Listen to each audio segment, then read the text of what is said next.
ನಿಮ್ಮ ಡಾಕ್ಟರ್ ವಿಶೇಷ ನೇರ ಪ್ರಸಾರ ಕಾರ್ಯಕ್ರಮಕ್ಕೆ ಸ್ವಾಗತ. ನಾನು ಶುಭಶ್ರೀ ಜೈನ್. ಒತ್ತಡದ ಜೀವನ, ಬದಲಾಗುತ್ತಿರುವ ಜೀವನ ಶೈಲಿ, ಜನರಿಗೆ ನೂರಾರು ಆರೋಗ್ಯ ಸಮಸ್ಯೆ. ಯಾವ ಸಮಸ್ಯೆಗೆ ಯಾವ ಚಿಕಿತ್ಸೆ ಅನ್ನೋದೇ ದೊಡ್ಡ ಚಿಂತೆ. ಇಂತಹ ಸಮಸ್ಯೆ ಇರೋರಿಗೆ ಒಂದೇ ವೇದಿಕೆಯಲ್ಲಿ ಸಿಗುತ್ತೆ ಉತ್ತರ. ಇದೇ ಟಿವಿ9ನ ವಿಶೇಷ ಕಾರ್ಯಕ್ರಮ ನಿಮ್ಮ ಡಾಕ್ಟರ್.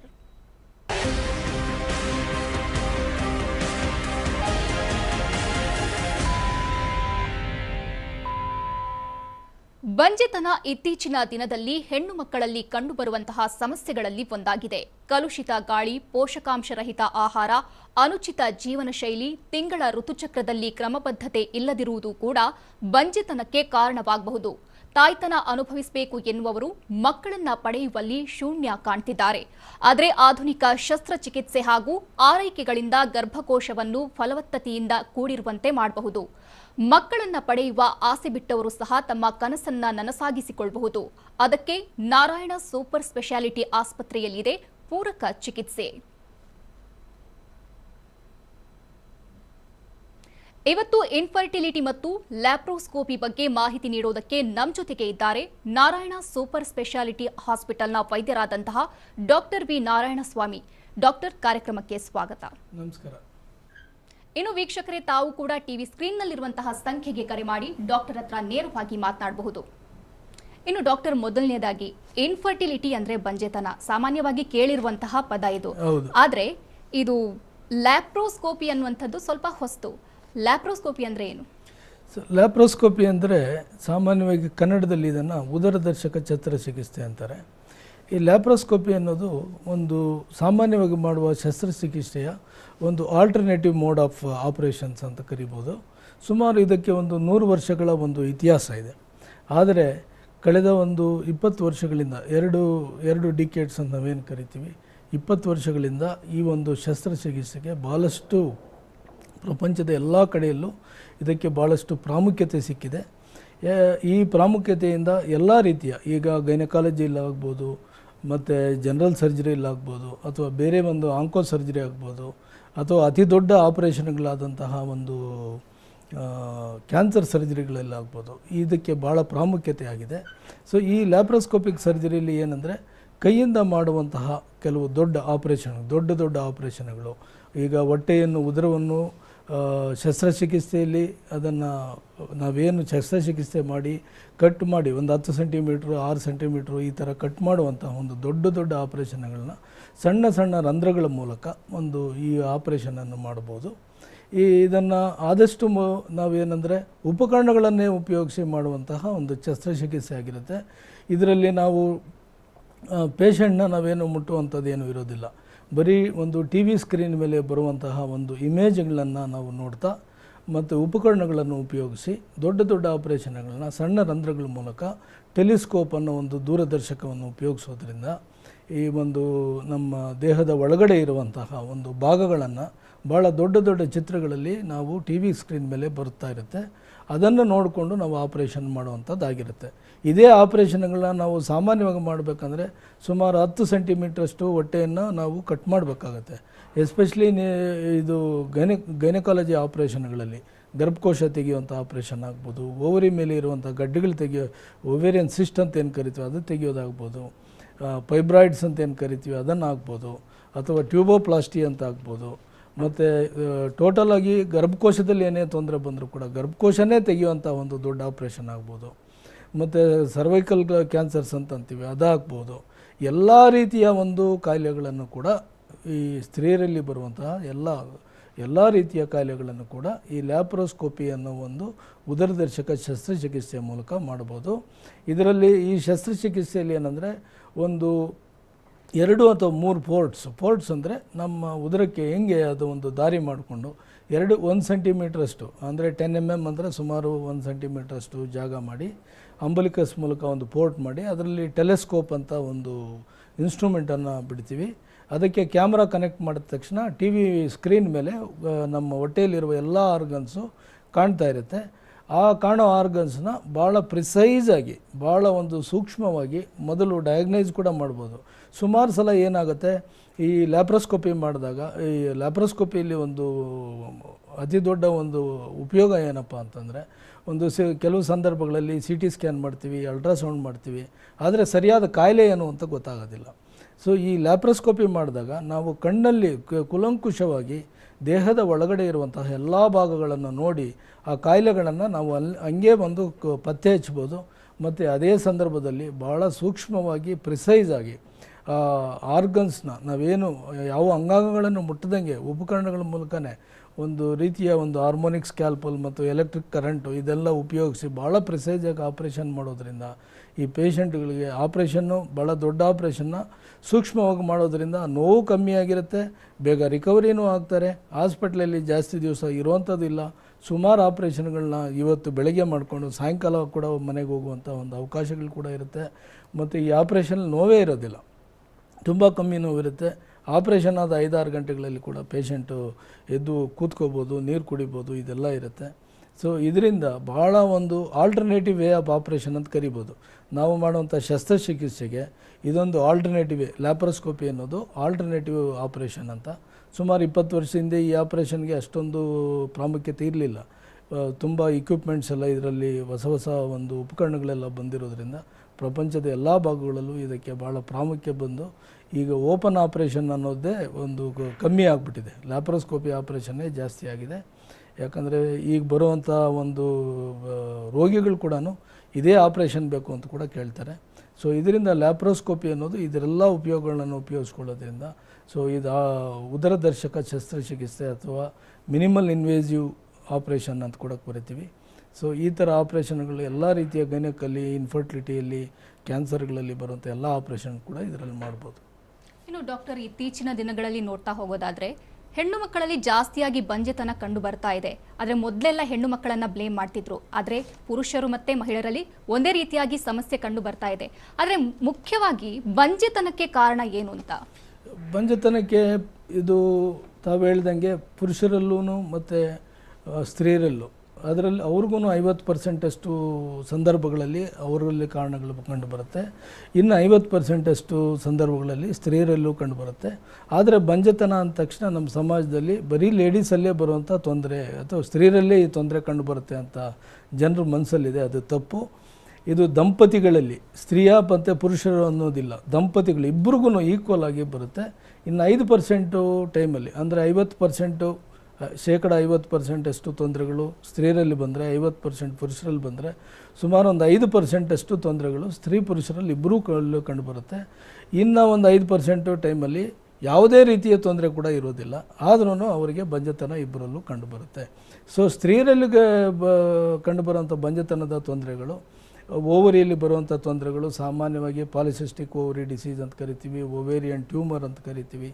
ಮತ್ತು ಕೆಲವು ಈ ಇನ್ಫೆಕ್ಷನ್ಗಳಿಂದ, ಸೋಂಕುಗಳಿಂದ, ಗೊನೋರಿಯಾ, ಕ್ಲಮಿಡಿಯಾ, ಸಿಫಿಲಿಸು ಈ ಥರ ಒಂದು ಸೆಕ್ಷುಲಿ ಟ್ರಾನ್ಸ್ಮಿಟೆಡ್ ಡಿಸೀಸಸ್ಸಿಂದ ಬರುವಂಥದ್ರಿಂದ ಆಗ್ಬೋದು. ಮತ್ತು ಫೆಲೋಪಿಯನ್ ಟ್ಯೂಬ್ಸು ಬ್ಲಾಕೇಜ್ ಆಗಿರುವಂಥ ಒಂದು ಸಾಮಾನ್ಯವಾಗಿ ಕಂಡುಬರೋ ಸುಮಾರು 20-30% ಈ ಸ್ತ್ರೀಯರಲ್ಲಿ ಈ ಟ್ಯೂಬಲ್ ಬ್ಲಾಕ್ ಅಂತ ಬರುತ್ತೆ. ಇದು ಸಾಮಾನ್ಯವಾಗಿ ಇನ್ಫೆಕ್ಷನಿಂದ ಆಗಿರ್ಬೋದು, ಅಥವಾ ಕೆಲವರು ಒಂದೇ ಮಗುಗೆ ಆಪ್ರೇಷನ್ ಮಾಡ್ಕೊತಾರೆ, ಸಬ್ಸಿಕ್ವೆಂಟಾಗಿ ಆ ಮಗು ಏನಾದರೂ ತೀರ್ಕೊಂಡಾಗ ಇನ್ನೊಂದು ಮಗುಗೆ ಆಪ್ರೇಷನ್ಗೆ ಇನ್ನೊಂದು ಮಗು ಬೇಕು ಅಂದಾಗ ಆ ಟ್ಯೂಬಲ್ ಸ್ಟೆರಿಲೈಸೇಷನ್ ಆಗಿರೋದ್ರಿಂದ ಕೂಡ ಅದನ್ನು ರಿವರ್ಸಲ್ ಮಾಡುವಂಥ ಒಂದು ಅವಕಾಶ ಇರುತ್ತೆ. ಈ ಟ್ಯೂಬಲ್ ಬ್ಲಾಕು ಟ್ಯೂಬಲ್ ಸ್ಟೆರಿಲೈಸೇಷನಿಂದ ಆಗ್ಬೋದು, ಅಥವಾ ಸೋಂಕುಗಳಿಂದ ಆಗ್ಬೋದು, ಅಥವಾ ಬೇರೆ ಆಪ್ರೇಷನ್ಗಳು ಮಾಡುವಾಗ ಈಗ ರಪ್ಚರ್ ಅಪೆಂಡಿಕ್ಸ್ ಅಂತ ಆಗುತ್ತೆ, ಮತ್ತು ಓವೇರಿಯನ್ ಟ್ಯೂಮರ್ಸ್ ಇರುತ್ತೆ, ಓವೇರಿಯನ್ ಕ್ಯಾನ್ಸರ್ಸ್, ಇವು ಆಪ್ರೇಷನ್ ಮಾಡುವ ಕೂಡ ಈ ಒಂದು ಫೆಲೋಪಿಯನ್ ಟ್ಯೂಬ್ಗೆ ಡ್ಯಾಮೇಜ್ ಆಗಿ ಇನ್ಫರ್ಟಿಲಿಟಿ ಆಗುವಂಥ ಒಂದು ಅವಕಾಶ ಇರುತ್ತೆ. ಮತ್ತು ಗರ್ಭಕೋಶ, ಮುಖ್ಯವಾಗಿ ಗರ್ಭಕೋಶದ ಗಡ್ಡೆಗಳಾಗ್ಬೋದು, ಅಡಿನೋಮಯೋಸಿಸ್ ಅಂತ ಒಂದು ವಿಚಿತ್ರವಾದ ಒಂದು ತೊಂದರೆ ಇರುತ್ತೆ. ಅಡಿನೋಮಯೋಸಿಸ್ ಅಂದರೆ ಎಂಡೋಮೆಟ್ರಿಯಮ್ 3 ಪದರಗಳಿರುವಂತಹ ಒಂದು ಗರ್ಭಕೋಶದಲ್ಲಿ ಇನ್ನರ್ ಲೇಯರ್ ಎಂಡೋಮೆಟ್ರಿಯಮ್ಮು, ಮಧ್ಯದ ಲೇಯರಲ್ಲಿರುವಂತಹ ಮಯೋಮೆಟ್ರಿಯಮ್ಗೆ ಅದು ಮೈಗ್ರೇಟ್ ಆಗುತ್ತೆ. ಅದು ಯಾವಾಗ ಮೈಗ್ರೇಟ್ ಆಗುತ್ತೆ ಅಂದರೆ DNC ಮಾಡುವಾಗ, ಮತ್ತು ಡೆಲಿವರಿ ಆ ಟೈಮಲ್ಲಿ ಒಂದು ಪ್ಲಾಸೆಂಟಾ ಬರದೇ ಇದ್ದಾಗ ಅದನ್ನು ಕ್ಲೀನ್ ಮಾಡೋಕ್ಕೆ ಹೋದಾಗ ಆ ಒಂದು ಪದರ ಡ್ಯಾಮೇಜ್ ಆಗುವಂಥದ್ದು. ಮತ್ತು ಸಾಮಾನ್ಯವಾಗಿ ಒಂದು ಅರ್ಲಿ ಸ್ಟೇಜಲ್ಲಿ ಕೆಲವರಿಗೆ ಈ ಅಬಾರ್ಷನ್ ಅನ್ನೋ ಪ್ರೊಸೀಜರ್ ಮಾಡುವಾಗ ಕೂಡ ಡ್ಯಾಮೇಜ್ ಆದಾಗ ಎಂಡೋಮೆಟ್ರಿಯಮ್, ಮಯೋಮೆಟ್ರಿಯಮ್, ಪೆರಿಮೆಟ್ರಿಯಮ್ ಅಂತ ಏನು ಪದರಗಳಿರುತ್ತೆ, ಆ ಎಂಡೋಮೆಟ್ರಿಯಮ್ ಅನ್ನೋ ಪದರ ಮಧ್ಯದಲ್ಲಿರೋ ಮಯೋಮೆಟ್ರಿಯಮ್ ಪದರಕ್ಕೆ ಸೇರ್ಕೊಂಡ್ಬಿಡುತ್ತೆ. ಸೊ ಅಲ್ಲೇ ಬ್ಲೀಡಿಂಗ್ ಆಗೋದು ಈ ಪೀರಿಯಡ್ಸ್ ಆ ಟೈಮಲ್ಲಿ ಈ ಥರ ಆಗುವಂಥ ಒಂದು ಅಡಿನೋಮಯೋಸಿಸ್ ಅಂತೀವಿ. ಇದು ಕೂಡ ಭಾಳ ಸಾಮಾನ್ಯವಾಗಿ ಕಂಡುಬರುವ ತೊಂದರೆ ಆಗಿದೆ. ಮತ್ತು ಗರ್ಭಕೋಶದ ಸೋಂಕು ಸಾಮಾನ್ಯವಾಗಿ ಗೊನೋರಿಯಾ, ಕ್ಲಮಿಡಿಯಾ ಮತ್ತು HIV ಇನ್ಫೆಕ್ಷನ್ಸು ಇವೆಲ್ಲ ಕೂಡ ಸೆಕ್ಷುವಲ್ ಟ್ರಾನ್ಸ್ಮಿಟೆಡ್ ಡಿಸೀಸಸ್ ಆಗಿರ್ಬೋದು. ನಂತರ ಸರ್ವಿಕ್ಸು ಮತ್ತು ವೆಜೇನಾದಲ್ಲೂ ಅಷ್ಟೇ ಸೋಂಕು ಮತ್ತು ಈ ಥರ ತೊಂದರೆಗಳು. ಸೊ ಅದೇ ರೀತಿ ಪುರುಷರಲ್ಲೂ ಕೂಡ ಕೆಲವು ತೊಂದರೆಗಳು ಕಂಡುಬರುತ್ತೆ. ಪುರುಷರಲ್ಲಿ ಮುಖ್ಯವಾಗಿ ನಾವು ಸ್ಪರ್ಮನ್ನು ಅನಾಲಿಸಿಸ್ ಮಾಡ್ತೀವಿ. ಸ್ಪರ್ಮ್ ಉತ್ಪತ್ತಿ ಆಗೋದರಲ್ಲಿ ಏನಾದರೂ ತೊಂದರೆ ಇದ್ದಾಗ ಅಥವಾ ಸೆಕ್ಷುವಲ್ ಫಂಕ್ಷನಲ್ಲಿ ಏನಾದರೂ ತೊಂದರೆ ಇದ್ದಾಗ ಮತ್ತು ಅಥವಾ ಟೆಸ್ಟಿಸಲ್ಲಿ ಯಾವುದೇ ರೀತಿಯಲ್ಲಿ ತೊಂದರೆಯಲ್ಲಿದ್ದಾಗ, ಸೊ ಇವೆಲ್ಲ ಕಾರಣಗಳಲ್ಲಿ ಕೂಡ ಪುರುಷರಲ್ಲೂ ಕೂಡ ಬರುತ್ತೆ. ಈ ಸ್ಪರ್ಮ್ ಅನಾಲಿಸಿಸ್ ಒಂದು ಮಾಡಿದಾಗ ನಾರ್ಮಲ್ ಇದ್ದರೆ ಪುರುಷರಲ್ಲಿ ಬೇರೆ ಏನೂ ತೊಂದರೆ ಇರಲ್ಲ ಅಂತ ನಮಗೆ ಒಂದು ಕನ್ಫರ್ಮೇಷನ್ ಆಗುತ್ತೆ. ಸೊ ಅದರಲ್ಲಿ ಸ್ಪರ್ಮ್ ಉತ್ಪತ್ತಿ ಇಲ್ಲ, ಅಜೋಸ್ಪರ್ಮಿಯಾ ಬಂತು, ಕೌಂಟ್ ಕಮ್ಮಿ ಆಯಿತು, ಮಾರ್ಪಾಲಜಿ ಕಮ್ಮಿ ಆಯಿತು ಅಂದಾಗ ನಾವು ಡೀಟೇಲಾಗಿ ಚೆಕಪ್ ಮಾಡಬೇಕಾಗತ್ತೆ. ಅದಕ್ಕೆ ತಕ್ಕಂಗೆ ಒಂದು ಪರೀಕ್ಷೆಗಳನ್ನು ಅದನ್ನೆಲ್ಲ ಮಾಡಿದಾಗ ಟೆಸ್ಟಿಸಲ್ಲಿ ಪ್ರಾಬ್ಲಮ್ ಇದೆಯಾ, ವೆರಿಕೋಸಿಲ್ ಆ ಥರ ತೊಂದರೆ ಇದೆಯಾ, ಅಥವಾ ಹೈಪೋಥಲಮಸ್ಸು ಪಿಟ್ಯುಟರಿ, ಬ್ರೈನಲ್ಲಿರುವಂಥ ಹೈಪೋಥಲಮಸ್ ಪಿಟ್ಯುಟರಿ ಮತ್ತು ಟೆಸ್ಟಿಸು ಈ ಒಂದು ಕಂಟ್ರೋಲಿಂಗ್ ಮೆಕ್ಯಾನಿಸಮಲ್ಲಿ ಏನೋ ತೊಂದರೆ ಇದೆಯಾ ಅಂತ ಕೂಡ ಕಂಡುಹಿಡಿಬೋದು. ಸೊ ಇವೆಲ್ಲ ಪುರುಷರಲ್ಲಿ ಕಂಡುಬರುವಂಥ ಕೆಲವು ತೊಂದರೆಗಳಾಗಿರುತ್ತೆ. ಓಕೆ ಡಾಕ್ಟರ್, ಮತ್ತಷ್ಟು ಮಾಹಿತಿಯನ್ನು ತಮ್ಮಿಂದ ನಾನು ಪಡಿತೇನೆ. ನಿಮ್ಮ ಡಾಕ್ಟರ್ ಮುಂದುವರಿಯುತ್ತೆ ಬ್ರೇಕ್ನ ನಂತರ. ನಿಮ್ಮ ಡಾಕ್ಟರ್ ಕಾರ್ಯಕ್ರಮಕ್ಕೆ ಮತ್ತೆ ಸ್ವಾಗತ. ಇನ್ನು ಡಾಕ್ಟರ್, ಲ್ಯಾಪ್ರೋಸ್ಕೋಪಿ ಮಾಡೋದ್ರಿಂದ ಯಾವ ಸಮಸ್ಯೆ ಇದೆ ಅನ್ನೋದು ಗೊತ್ತಾಗುತ್ತೆ, ಜೊತೆಗೆ ಯಾವುದೆಲ್ಲ ಟ್ರೀಟ್ಮೆಂಟ್ ಇರುತ್ತೆ? ಸೊ ಇದನ್ನು ನಾವು ಲ್ಯಾಪ್ರೋಸ್ಕೋಪಿ ಒಂದು ಉದರದರ್ಶಕ ಶಸ್ತ್ರಚಿಕಿತ್ಸೆ ಏನಂತೀವಿ, ಇದನ್ನು ನಾವು ಡಯಾಗ್ನಾಸ್ಟಿಕ್ ಅಂದರೆ ಯಾವುದೇ ಕಾಯಿಲೆಯನ್ನು ಕಂಡುಹಿಡಿಯೋದಕ್ಕೂ ಕೂಡ ಉಪಯೋಗಿಸಬಹುದು. ಮತ್ತು ಅದೇ ಸಂದರ್ಭದಲ್ಲಿ ಥೆರಪಿಟಿಕ್ ಅಂದರೆ ಒಂದು ಟ್ರೀಟ್ಮೆಂಟ್ ಕೊಡುವಂತಹ ಒಂದು ಅವಕಾಶ ಕೂಡ ಇರುತ್ತೆ. ಎಸ್ಪೆಷಲಿ ಈ ನಾವು ಬಂಜತನ ಏನಂತ ಸ್ತ್ರೀಯರಲ್ಲಿ ಏನು ನೋಡ್ತೀವಿ, ಅದಕ್ಕೆ ಕೆಲವು ಸಂದರ್ಭಗಳಲ್ಲಿ ಕೆಲವು ಸ್ಕ್ಯಾನಿಂಗ್ಗಳು ಮಾಡಿದಾಗ ಕೂಡ ಅಥವಾ ರಕ್ತ ಪರೀಕ್ಷೆಗಳು ಮಾಡಿದಾಗ ಎಲ್ಲ ಕೂಡ ನಾರ್ಮಲ್ ಬಂದಿರುತ್ತೆ, ಆದರೆ ಅವರಿಗೆ ಮಕ್ಕಳಾಗ್ತಾ ಇರೋದಿಲ್ಲ. ಈ ಸಂದರ್ಭಗಳಲ್ಲಿ ಈ ಡಯಾಗ್ನಾಸ್ಟಿಕ್ ಲ್ಯಾಪ್ರೋಸ್ಕೋಪಿ ಅಂತ ಮಾಡ್ತೀವಿ. ಈ ಡಯಾಗ್ನಾಸ್ಟಿಕ್ ಲ್ಯಾಪ್ರೋಸ್ಕೋಪಿ ಅನ್ನೋದು ಒಂದು ಗೋಲ್ಡ್ ಸ್ಟ್ಯಾಂಡರ್ಡ್ ಪ್ರೊಸೀಜರ್. ಸೊ ಇದರಲ್ಲಿ ಏನಾಗುತ್ತೆ, ಡಯಾಗ್ನಾಸ್ಟಿಕ್ ಲ್ಯಾಪ್ರೋಸ್ಕೋಪಿ ಮತ್ತು ಹಿಸ್ಟ್ರೋಸ್ಕೋಪಿ ಮಾಡ್ತೀವಿ. ಆವಾಗ ಏನಾಗುತ್ತೆ, ಲ್ಯಾಪ್ರೋಸ್ಕೋಪಿ ಮಾಡಿದಾಗ ಈ ಒಂದು ಗರ್ಭಕೋಶದಲ್ಲಿ ಏನಾದರೂ ಸಣ್ಣ ಗಡ್ಡೆಗಳು ಸ್ಕ್ಯಾನಿಂಗಲ್ಲಿ ಗೊತ್ತಾಗದೇ ಇರುವಂಥದ್ದು ಅಥವಾ ಬೇರೆ ಪರೀಕ್ಷೆಗಳಲ್ಲಿ ಮಾಡಿದಾಗ ಸೋಂಕು ಮತ್ತು ಇದೆಲ್ಲ ಗೊತ್ತಾಗದೇ ಇರುವಂಥದ್ದು, ಸುಮಾರು ಸಂದರ್ಭಗಳಲ್ಲಿ ಗರ್ಭಕೋಶದಲ್ಲಿರುವಂಥ ಸೋಂಕನ್ನು ಕಂಡುಹಿಡಿಯೋದಕ್ಕೆ ಪರೀಕ್ಷೆಗಳು ಯಾವುದೂ ಒಂದು ಸಮಂಜಸವಾಗಿ ಇರೋದಿಲ್ಲ. ಆ ಸಂದರ್ಭದಲ್ಲಿ ಈ ಡಯಾಗ್ನಾಸ್ಟಿಕ್ ಲ್ಯಾಪ್ರೋಸ್ಕೋಪಿ ಮಾಡಿದಾಗ ಗರ್ಭಕೋಶದಲ್ಲಿರುವಂತಹ ಸೋಂಕು, ಫೆಲೋಪಿಯನ್ ಟ್ಯೂಬಲ್ಲಿ ಏನಾದರೂ ಇನ್ಫೆಕ್ಷನ್ ಇದ್ದರೆ ಅಥವಾ ಪೆರಿಟೋನಿಯಲ್ ಕ್ಯಾವಿಟಿಯಲ್ಲಿ ಏನಾದರೂ ಅಡಿಷನ್ಸ್ ಇದ್ದರೆ ಅಥವಾ ಅದು ಪಕ್ಕದಲ್ಲಿರುವಂಥ ಕರುಳಿನಿಂದ ಏನಾದರೂ ಒಂದು ಸೋಂಕು ಗರ್ಭಕೋಶಕ್ಕೆ ತಗಲಿದರೆ, ಎಸ್ಪೆಷಲಿ ಟ್ಯೂಬರ್ಕ್ಲೋಸಿಸ್ ಅಂತ ಏನು ಕರಿತೀವಿ, ಪೆಲ್ವಿಕ್ ಟ್ಯೂಬರ್ಕ್ಲೋಸಿಸ್ ಅಂತ, ಈ ಕಾಯಿಲೆ ಈ ಒಂದು ಇನ್ಫರ್ಟಿಲಿಟಿಯಲ್ಲಿ ಭಾಳ ಸಾಮಾನ್ಯವಾಗಿ ಕಂಡುಬರುವಂಥ ಕಾಯಿಲೆ ಆಗಿರುತ್ತೆ. ಇದರಲ್ಲಿ ಒಂದು ಸ್ತ್ರೀಯರಿಗೆ ಯಾವುದೇ ರೀತಿಯ ಒಂದು ಅವರಿಗೆ ಸಿಂಪ್ಟಮ್ಸ್ ಇರೋದಿಲ್ಲ, ಅವರಿಗೆ ಯಾವುದೇ ರೀತಿಯ ಜ್ವರ ಇರೋದಿಲ್ಲ, ಹೊಟ್ಟೆ ನೋವು ಇರೋದಿಲ್ಲ, ಏನೂ ಇರೋದಿಲ್ಲ. ಆದರೆ ಫೆಲೋಪಿಯನ್ ಟ್ಯೂಬ್ಸು ಬ್ಲಾಕ್ ಆಗಿರುತ್ತೆ ಮತ್ತು ಗರ್ಭಕೋಶ ಸುತ್ತಲೂ ಕೂಡ ಸೋಂಕಿರುತ್ತೆ. ಇವನ್ನು ಡಯಾಗ್ನಾಸ್ಟಿಕ್ ಲ್ಯಾಪ್ರೋಸ್ಕೋಪಿ ಮಾಡಿ ಅಲ್ಲಿರುವಂತಹ ಸ್ವಲ್ಪ ಒಂದು ಟಿಶ್ಯೂ ಅಂತ ಏನು ಕರಿತೀವಿ, ಅದೊಂದು ಟಿಶ್ಯೂವನ್ನು ತಗೊಂಡು PCR ಅಂತ ಒಂದು ಟೆಸ್ಟ್ ಮಾಡ್ತೀವಿ, ಪಾಲಿಮರೇಸ್ ಚೈನ್ ರಿಯಾಕ್ಷನ್ ಅಂತ ಏನು ಪರೀಕ್ಷೆ ಮಾಡ್ತೀವಿ. ಇದು ಮಾಡಿದಾಗ ಟ್ಯೂಬರ್ಕ್ಲೋಸಿಸ್ ಕಾಯಿಲೆ ಕೂಡ ಕಂಡುಬರುತ್ತೆ. ಮತ್ತು ಲ್ಯಾಪ್ರೋಸ್ಕೋಪಿ ಮಾಡೋದ್ರಿಂದ ಡೈರೆಕ್ಟಾಗಿ ನಮ್ಮ ವಿಷನ್ನಲ್ಲಿ ಕೂಡ ಅದು ಕಾಣೋದ್ರಿಂದ, ಗರ್ಭಕೋಶದ ಎಲ್ಲ ಭಾಗಗಳು ಕಂಡುಬರೋದ್ರಿಂದ ನಾವು ಅದನ್ನು ಡೈರೆಕ್ಟಾಗಿ ಡಯಾಗ್ನೈಸ್ ಮಾಡ್ಬೋದು, ರೆಕಾರ್ಡ್ ಮಾಡ್ಕೋಬೋದು. ಮತ್ತು ಆ ಫೆಲೋಪಿಯನ್ ಟ್ಯೂಬಲ್ಲಿ ಏನಾದರೂ ಬ್ಲಾಕೇಜ್ ಆಗಿದ್ದರೆ ನಾವು ಹೈಡ್ರೋ ಟ್ಯೂಬೇಷನ್ ಅಂತ ಮಾಡ್ತೀವಿ. ಮೆಥಿಲಿನ್ ಬ್ಲೂ ಅಂತ ಡೈ ಒಂದು ಇಂಜೆಕ್ಟ್ ಮಾಡಿಬಿಟ್ಟು ಟ್ಯೂಬಲ್ಲಿ ಈ ಕಡೆ ಆ ಕಡೆ ಆ ಡೈ ಆಚೆ ಬರುತ್ತೆ ಇಂಜೆಕ್ಟ್ ಮಾಡಿದಾಗ ಅಂತ ನೋಡ್ತೀವಿ. ಆ ಟ್ಯೂಬಲ್ಲಿ ಚೆನ್ನಾಗಿ ಏನಾದರೂ ಡೈ ಆಚೆ ಬಂದರೆ ಎರಡೂ ಟ್ಯೂಬು ಕೆಲಸ ಮಾಡ್ತಾಯಿದೆ ಅಂತ ಅರ್ಥ. ಮತ್ತು ಓವರಿಯಲ್ಲಿ ಸಾಮಾನ್ಯವಾಗಿ ಕಂಡುಬರುವಂಥದ್ದು ಪಾಲಿಸಿಸ್ಟಿಕ್ ಓವೇರಿಯನ್ ಡಿಸೀಸ್ ಅಂತ, ತುಂಬ ಸಿಸ್ಟ್ಗಳಿರುತ್ತೆ ಓವರಿಯಲ್ಲಿ. ಆ ಸಿಸ್ಟ್ಗಳಿದ್ದಾಗ ಅವರಿಗೆ ಸರಿಯಾಗಿ ಋತುಚಕ್ರ ಬರೋದಿಲ್ಲ, ಒಬೆಸಿಟಿ ಆಗಿರುತ್ತೆ, ಓವರ್ ವೆಯ್ಟ್ ಆಗಿರುತ್ತೆ, ಪೀರಿಯಡ್ಸು ರೆಗ್ಯುಲರ್ ಆಗಿರೋದಿಲ್ಲ. ಸೊ ಮತ್ತು ಮಕ್ಕಳಾಗೋದಕ್ಕೂ ತುಂಬ ತೊಂದರೆ ಆಗ್ತಾ ಇರ್ತದೆ. ಆ ಥರ ಸಂದರ್ಭದಲ್ಲಿ ಈ ಓವರಿನ ನಾವು ಡ್ರಿಲ್ಲಿಂಗ್ ಅಂತ ಮಾಡ್ತೀವಿ, ಆ ಸಿಸ್ಟ್ಗಳನ್ನ ಪಂಕ್ಚರ್ ಮಾಡ್ತೀವಿ. ಸಣ್ಣ ಒಂದು ಸೂಕ್ಷ್ಮವಾಗಿರುವಂಥ ಒಂದು ನೀಡ್ಲನ್ನು ಉಪಯೋಗಿಸಿ ಎಲ್ಲ ಸಿಸ್ಟ್ಗಳನ್ನ ಪಂಕ್ಚರ್ ಮಾಡ್ತೀವಿ. ಇದರಿಂದ ಏನಾಗುತ್ತೆ, ಆ ಒಂದು ಓವರಿಯಲ್ಲಿರುವಂತಹ ಹಾರ್ಮೋನ್ ಇಂಬ್ಯಾಲೆನ್ಸ್, ಅಂದರೆ ಸಾಮಾನ್ಯವಾಗಿ ಸ್ತ್ರೀಯರಲ್ಲಿ ಈಸ್ಟ್ರೋಜನ್ ಹಾರ್ಮೋನ್ ಇರಬೇಕು, ಪುರುಷರಲ್ಲಿ ಟೆಸ್ಟೋಸ್ಟಿರಾನ್ ಹಾರ್ಮೋನ್ ಇರಬೇಕು. ಈ ಒಂದು ಟೆಸ್ಟೋಸ್ಟಿರಾನ್ ಹಾರ್ಮೋನ್ ಆ ಓವರಿ ಒಳಗೆ ಜಾಸ್ತಿ ಉತ್ಪತ್ತಿ ಆಗ್ತಾ ಇರುತ್ತೆ.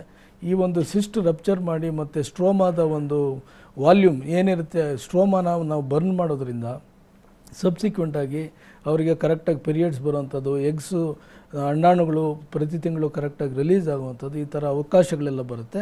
ಇದರಿಂದ ಅವರು ಸಾಮಾನ್ಯವಾಗಿ ಪ್ರೆಗ್ನೆನ್ಸಿ ಆಗೋ ಕೂಡ ಹೆಲ್ಪ್ ಆಗುತ್ತೆ. ಓಕೆ ಡಾಕ್ಟರ್, ಒಬ್ರು ಕಾಲರ್ ಇದ್ದಾರೆ. ಪವಿತ್ರ ಅಂತ ಬಾಗಲಕೋಟೆಯಿಂದ ಕರೆ ಮಾಡಿದ್ದಾರೆ. ನಮಸ್ತೆ ಪವಿತ್ರ. ನಮಸ್ತೆ ಮೇಡಮ್. ಡಾಕ್ಟರ್ ಇದ್ದಾರೆ, ಮಾತನಾಡಿ. ಓಕೆ ಮಾತನಾಡಿ ಪವಿತ್ರ ಅವರೇ. ನಮಸ್ಕಾರ. ಡಾಕ್ಟರ್ ನಮಸ್ಕಾರ. ನಮಸ್ಕಾರ, ಮಾತಾಡಿ. ನಿಮ್ಮ ತೊಂದರೆ ಏನು ಹೇಳಿ? ಡಾಕ್ಟರ್ ನಮ್ಮ ಈಗ ಏಜ್ 30 ಅದಾವ್ರಿ, ನಮ್ಮ ಮನೆಯವ್ರಿಗೆ 32 ಅದಾವ್ರಿ. ನನ್ಗ ಥೈರಾಯ್ಡ್ PCOD ಐತ್ರಿ. ಈಗ ಮದ್ವೆಯಾಗ 5 ವರ್ಷ ಐತ್ರಿ, ನಾ ಮಕ್ಕಳಾಗಿಲ್ರಿ. ಥೈರಾಯ್ಡ್ ಇದ್ದ ತಕ್ಷಣ ಮಕ್ಕಳಾಗಬಾರ್ದು ಅಂತ ಏನಿಲ್ಲ. ಇರೋ ಎಲ್ಲ ಕಾಯಿಲೆ ಏನಿದೆಯಮ್ಮ? PCOD ಐತ್ರಿ. PCOD. ನಿಮ್ಮ ಹೈಟ್ ಎಷ್ಟಿದೆ? 5.5. ನಿಮ್ಮ ತೂಕ ಎಷ್ಟಿದೆ? 42 kg ರೀ. 40 kg. ನಿಮ್ಮ ಹೈಟ್ಗೆ ನಿಮ್ಮ ವೆಯ್ಟ್ಗೆ ಕರೆಕ್ಟಾಗೇ ಇದೆ, ಏನು ಅಂತ ಏನು ತೊಂದರೆ ಏನಿಲ್ಲ. ಕೆಲವ್ರಿಗೆ ತಿನ್ PCOD ಅಂತ ಕರಿತೀವಿ. ತಿನ್ PCOD ಅಂದರೆ ನೋಡೋಕ್ಕೆ ಸಣ್ಣನೇ ಇರ್ತಾರೆ, ಆದರೆ ಅವ್ರಿಗೆ ಸರಿಯಾಗಿ ಒಂದು ಮೆನ್ಸ್ಟ್ರಲ್ ಸೈಕಲ್ಸ್ ಆಗಲಿ ಅಥವಾ ಸರಿಯಾಗಿ ಅಂಡಾಣುಗಳು ಪ್ರತಿ ತಿಂಗಳು ರಿಲೀಸ್ ಆಗೋದಾಗಲಿ ಈ ಥರ ಇರೋದಿಲ್ಲ. ನಿಮ್ಮಂಥವ್ರಿಗೆ ಡಯಾಗ್ನಾಸ್ಟಿಕ್ ಹಿಸ್ಟ್ರೋಸ್ಕೋಪಿ ಅಂತ ಮಾಡಬೇಕು. ಯಾಕಂದರೆ ನಿಮ್ಗೆ ಆಲ್ರೆಡಿ ನಿಮಗೆ 32 ವರ್ಷ ವಯಸ್ಸಾಗಿದೆ, 5 ವರ್ಷ ಆಗಿದೆ ಮದುವೆ ಆಗಿ, ಸೊ ಇನ್ನೂ ಮಕ್ಕಳಾಗಿಲ್ಲ. ಥೈರಾಯ್ಡ್ ಬೇರೆ ಇದೆ, ಮತ್ತು ಓವರಿಯಲ್ಲಿ ಮತ್ತು ಪಾಲಿಸಿಸ್ಟಿಕ್ ಓವರಿ ತೊಂದರೆ ಇದೆ. ಇದರಿಂದ ನಿಮಗೆ ಡಯಾಗ್ನಾಸ್ಟಿಕ್ ಲ್ಯಾಪ್ರೋಸ್ಕೋಪಿ ಮಾಡಿ ಓವರಿಯಲ್ಲಿರುವಂತಹ ಸಿಸ್ಟ್ಗಳನ್ನ ಪಂಕ್ಚರ್ ಮಾಡಬೇಕಾಗತ್ತೆ, ಮತ್ತು ಫೆಲೋಪಿಯನ್ ಟ್ಯೂಬ್ನ ಚೆಕ್ ಮಾಡಬೇಕಾಗತ್ತೆ. ಅದೇ ಸಂದರ್ಭದಲ್ಲಿ ಹಿಸ್ಟ್ರೋಸ್ಕೋಪಿ ಅಂತ ಮಾಡಿ ಗರ್ಭಕೋಶದ ಒಳಗಡೆ ಇರುವಂಥ ಏನಾದರೂ ಸೋಂಕು ಅಥವಾ ಬೇರೆ ಪಾಲಿಪ್ಸ್ ಆಗಲಿ ಅಥವಾ ಎಂಡೋಮೆಟ್ರಿಯಮಲ್ಲಿ ಏನಾದರೂ ತೊಂದರೆ ಆಗಿದ್ದರೆ ಅದನ್ನು ಕೂಡ ಕ್ಲೀನ್ ಮಾಡಬೇಕಾಗತ್ತೆ. ಸೊ ಇವೆಲ್ಲ ಮಾಡಿ ನಿಮ್ಮ ಥೈರಾಯ್ಡ್ಗೆ ಒಂದು ಸೂಕ್ಷ್ಮವಾಗಿ ಒಂದು ಔಷಧಿಗಳನ್ನು ಕೊಟ್ಟರೆ, ನಿಮ್ಮ ವೆಯ್ಟನ್ನು ಲೆಕ್ಕ ಹಾಕ್ಕೊಂಡು ಔಷಧಿಯನ್ನು ಕೊಟ್ಟರೆ ಥೈರಾಯ್ಡ್ ಸಮಸ್ಯೆ ಈಸಿಯಾಗಿ ಅದು ಸರಿಪಡಿಸ್ಬೋದು. ಇರೋ ಎಲ್ಲ ಕಾಯಿಲೆಗಳಲ್ಲಿ ಥೈರಾಯ್ಡ್ ಸಮಸ್ಯೆಗೆ ಟ್ರೀಟ್ಮೆಂಟು ಭಾಳ ಸಿಂಪಲ್ ಆಗಿರುತ್ತೆ. ಡೈಲಿ ಒಂದು ಮಾತ್ರೆ ತಗೋಬೇಕಾಗತ್ತೆ. ನಿಮ್ಮ TSH ಅಂತ ಒಂದು ಹಾರ್ಮೋನ್ ಪರೀಕ್ಷೆ ಮಾಡಿದಾಗ ಅದ್ರ ಎಷ್ಟು ಲೆವೆಲ್ಸ್ ಜಾಸ್ತಿ ಇದೆ ಅದನ್ನು ನೋಡಿಕೊಂಡು, ನಿಮ್ಮ ವೆಯ್ಟ್ ನೋಡಿಕೊಂಡು, ನಿಮ್ಮ ಒಂದು ಇನ್ಫರ್ಟಿಲಿಟಿ ಬಜ್ಜತನ ಇರೋದ್ರಿಂದ ಅದನ್ನು ನೋಡಿಕೊಂಡು ನಿಮ್ಮ ಡೋಸೇಜನ್ನು ಅಡ್ವೈಸ್ ಮಾಡಬೇಕಾಗತ್ತೆ. ಅಷ್ಟು ತಗೊಂಡ್ರೆ ನಿಮ್ಮ ಥೈರಾಯ್ಡ್ ಸರೋಗುತ್ತೆ. ಮತ್ತು ಮಂತ್ಲಿ ನಿಮಗೆ ಪೀರಿಯಡ್ಸ್ ಆಗೋ ಥರ ಮಾಡಬೇಕಾಗತ್ತೆ. ನಿಮ್ಮ ಹಸ್ಬೆಂಡ್ದು ಕೂಡ ಒಂದು ಸೆಮೆನ್ ಅನಾಲಿಸಿಸ್ ಪರೀಕ್ಷೆ ಆಗಬೇಕಾಗತ್ತೆ. ಇದ್ರ ಜೊತೆ ಡಯಾಬಿಟಿಸು, ಹೈಪರ್ ಟೆನ್ಷನು, ಬೇರೆ ಏನಾದರೂ ಸೋಂಕಿದೆಯಾ ಅದನ್ನೆಲ್ಲ ನೋಡಬೇಕಾಗತ್ತೆ. ಇವೆಲ್ಲ ನೋಡಿ ಒಂದು ಸೂಕ್ಷ್ಮವಾಗಿ ನಿಮ್ಮ ಒಂದು ಚಿಕಿತ್ಸೆ ಮಾಡಿದ್ರೆ ನಿಮಗೆ ಮಕ್ಕಳಾಗೋದ್ರಲ್ಲಿ ಏನು ಸಮಸ್ಯೆ ಇಲ್ಲ ಅಂತ ಅನಿಸುತ್ತೆ. ಥ್ಯಾಂಕ್ ಯು ಪವಿತ್ರ. ಇನ್ನು ತಾವು ಟ್ಯೂಬಲ್ ಬ್ಲಾಕ್ ಬಗ್ಗೆ ಹೇಳ್ತಾ ಇದ್ರಿ. ಸೊ ಟ್ಯೂಬಲ್ ಬ್ಲಾಕ್ ಇದ್ದರೆ ಏನು ಮಾಡಬೇಕು? ಟ್ಯೂಬಲ್ ಬ್ಲಾಕ್ ಇದ್ದರೆ ಸಾಮಾನ್ಯವಾಗಿ ಡಯಾಗ್ನಾಸ್ಟಿಕ್ ಹಿಸ್ಟ್ರೋಲ್ಯಾಪ್ರೋಸ್ಕೋಪಿ ಅಂತ ಮಾಡಬೇಕಾಗತ್ತೆ. ಸೊ ಏನಾಗುತ್ತೆ, ಒಂದು ಹಿಸ್ಟ್ರೋಸಾಲ್ಪಿಂಗೋಗ್ರಾಮ್ ಅಂತ ಒಂದು ಸಾಮಾನ್ಯವಾಗಿ ಪರೀಕ್ಷೆ ಮಾಡಿ ಒಂದು ಎಕ್ಸ್ರೇ ಮಾಡ್ತೀವಿ. ಆ ಪರೀಕ್ಷೆಯಲ್ಲಿ ಕೆಲವು ಸಂದರ್ಭಗಳಲ್ಲಿ ಟ್ಯೂಬ್ ಬ್ಲಾಕ್ ಇಲ್ಲದೆ ಇದ್ದರೂ ಕೂಡ ಬ್ಲಾಕ್ ಇದೆ ಅಂತ ಬರುತ್ತೆ. ಸೊ ಕೆಲವು ಸಂದರ್ಭಗಳಲ್ಲಿ ಟ್ಯೂಬ್ ಬ್ಲಾಕ್ ಇರುತ್ತೆ, ಅದು ಸರಿಯಾಗಿ ಗೊತ್ತಾಗುತ್ತೆ. ಸೊ ಆ ಪರೀಕ್ಷೆ ಮಾಡುವಾಗ ಪೇಷಂಟ್ಗೆ ತುಂಬ ಒಂದು ಹೊಟ್ಟೆ ನೋವು ಬರುವಂಥದ್ದು ಮತ್ತು ವೇಸೋವೇಗಲ್ ಅಟ್ಯಾಕ್ ಅಂತ ಆಗುತ್ತೆ, ಸಡನ್ನಾಗಿ BP ಡ್ರಾಪ್, ಇವೆಲ್ಲ ತೊಂದರೆಗಳಾಗುತ್ತೆ. ಇವೆಲ್ಲಕ್ಕೂ ಬದಲು ಡಯಾಗ್ನಾಸ್ಟಿಕ್ ಹಿಸ್ಟ್ರೋಲ್ಯಾಪ್ರೋಸ್ಕೋಪಿ ಅಂತ ಮಾಡಿ ನಾವು ಹೈಡ್ರೋಟ್ಯೂಬೇಷನ್ ಮಾಡಿ ಮೆಥಿಲಿನ್ ಡೈ ಒಂದು ಇಂಜೆಕ್ಟ್ ಅಂತ ಮಾಡಿದಾಗ ಟ್ಯೂಬ್ಸ್ ಏನಾದರೂ ಬ್ಲಾಕೇಜ್ ಕಂಡು ಬಂದರೆ ಅದೇ ಸಂದರ್ಭದಲ್ಲಿ ನಾವು ಟ್ಯೂಬಲ್ ಕೆನಲೈಸೇಷನ್ ಅಂತ ಪ್ರಯತ್ನ ಮಾಡ್ಬೋದು. ಒಂದು ನಾವು ಹಾರ್ಟ್ಗೆ ಏನು ಆಂಜಿಯೋಗ್ರಾಮ್ ಮಾಡ್ತೀವೋ ಅದೇ ಥರ ಒಂದು ವೈರನ್ನು ಉಪಯೋಗಿಸಿ ಈ ಫೆಲೋಪಿಯನ್ ಟ್ಯೂಬಲ್ ಬ್ಲಾಕಲ್ಲಿರೋದನ್ನ ಹಿಸ್ಟ್ರೋಸ್ಕೋಪಿ ಮಾಡಿ, ಸೊ ವಿಡಿಯೋ ಮೂಲಕ ನಾವು ಅಸೆಸ್ ಮಾಡಿಕೊಂಡು ಟ್ಯೂಬ್ನಲ್ಲಿ ಬ್ಲಾಕೇಜನ್ನು ಓಪನ್ ಮಾಡ್ಬೋದು. ಇನ್ನು ಕೆಲವು ಸಂದರ್ಭಗಳಲ್ಲಿ ಸ್ಟೆರಿಲೈಸೇಷನ್ ಮಾಡಿ ಟ್ಯೂಬ್ ಬ್ಲಾಕ್ ಆಗಿರುತ್ತೆ, ಅದನ್ನು ಕೂಡ ಲ್ಯಾಪ್ರೋಸ್ಕೋಪಿ ಪ್ರೊಸೀಜರಲ್ಲಿ 2 ಟ್ಯೂಬನ್ನ ಜೋಡಿಸಿ ಮತ್ತು ಅದು ಟ್ಯೂಬು ಮಾಮೂಲಿಯಾಗಿ ಕೆಲಸ ಮಾಡೋ ಥರ ಮಾಡ್ಬೋದು. ಮತ್ತು ಕೆನಲೈಸೇಷನ್ ಮಾಡೋದು ಕೂಡ ಈಸಿ. ಸುಮಾರು ಸಂದರ್ಭಗಳಲ್ಲಿ ಟ್ಯೂಬಲ್ ಈ ಕೆಲವು ಇನ್ಫೆಕ್ಷನ್ಗಳಿಂದ ಬ್ಲಾಕೇಜ್ ಆಗಿರುತ್ತೆ, ಪಾರ್ಷಲ್ ಬ್ಲಾಕೇಜ್ ಆಗಿರುತ್ತೆ. ಆ ಸಂದರ್ಭಗಳಲ್ಲಿ ನಾವು ಟ್ಯೂಬಲ್ ಕೆನಲೈಸೇಷನ್ ಮಾಡಿದಾಗ ಆ ಟ್ಯೂಬ್ ಓಪನ್ ಆಗುತ್ತೆ ಮತ್ತು ಸಬ್ಸಿಕ್ವೆಂಟಾಗಿ ಅವರು ಒಂದು ಗರ್ಭಿಣಿಯಾಗೋಕ್ಕೆ ಕೂಡ ಅವಕಾಶ ಆಗುತ್ತೆ. ಓಕೆ ಡಾಕ್ಟರ್, ಇನ್ನು ಇನ್ಫರ್ಟಿಲಿಟಿ ಆ್ಯಂಡ್ ಲ್ಯಾಪ್ರೋಸ್ಕೋಪಿ ಬಗ್ಗೆ ಸಾಕಷ್ಟು ಮಾಹಿತಿ ವಿಚಾರಗಳನ್ನ ಹಂಚ್ಕೊಂಡ್ರಿ. Thank you so much. Thank you very much. ಇನ್ನು ವೀಕ್ಷಕರೇ, ತಾವು ನೇರವಾಗಿ ಡಾಕ್ಟರನ್ನು ವಿಸಿಟ್ ಮಾಡಬಹುದು. ಅಡ್ರೆಸ್ ಇಂತಿದೆ: Narayana super speciality hospital, number 6, 7 ಮತ್ತು 8, 18ನೇ ಕ್ರಾಸ್, 4ನೇ ಮುಖ್ಯ ರಸ್ತೆ, ಮಾರ್ಗೋಸಾ ರಸ್ತೆ, BMTC ಬಸ್ ನಿಲ್ದಾಣ, ಮಲ್ಲೇಶ್ವರಂ, ಬೆಂಗಳೂರು 560055. ದೂರವಾಣಿ ಸಂಖ್ಯೆ 08023084000, ಇನ್ನು 2900. ಮತ್ತೊಂದು ಸಂಖ್ಯೆ 9483296648 9483529529.